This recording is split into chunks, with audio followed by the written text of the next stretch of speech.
ಧನಸ್ಸು ರಾಶಿಯವರಿಗೆ 19 ಹಾಗೂ 20ರಂದು ಅಪೇಕ್ಷಿತ ವಸ್ತುಗಳನ್ನು ಪಡೆಯುವಲ್ಲಿ ಸಾಧನೆ, ಯಶಸ್ಸು, ಮನೆಯಲ್ಲಿ ಸುಖ ಸಮೃದ್ಧಿ, ವೃತ್ತಿಪರ ಅನ್ವೇಷಣೆಗಳಲ್ಲಿ ಯಶಸ್ಸು ದೊರೆಯಲಿದೆ.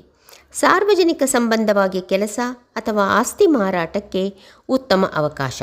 21 ಹಾಗೂ 22ರಂದು ಪ್ರಭಾವಿ ಸ್ನೇಹಿತರೊಂದಿಗೆ ಭೇಟಿ, ಸಂತೋಷ, ಆರ್ಥಿಕವಾಗಿ ಲಾಭಗಳು, ಉತ್ತಮ ಆರೋಗ್ಯ ಸಿಗಲಿದೆ. 23, 24 ಹಾಗೂ 25ರಂದು ನಷ್ಟ, ಅನಗತ್ಯವಾದ ಖರ್ಚು, ಅಪಘಾತ, ಸ್ನೇಹಿತರು ಮತ್ತು ಸಂಬಂಧಿಕರೊಂದಿಗೆ ತಪ್ಪು ತಿಳುವಳಿಕೆ ಆಗುವ ಸಾಧ್ಯತೆ ಇದೆ.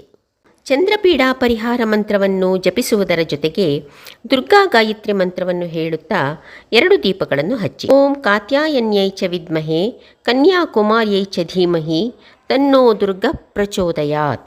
ಧನುರ್ರಾಶಿಯವರು ಗುರುಗಾಯತ್ರಿ ಮಂತ್ರವನ್ನು ತಪ್ಪದೇ ಪಠಿಸಿ.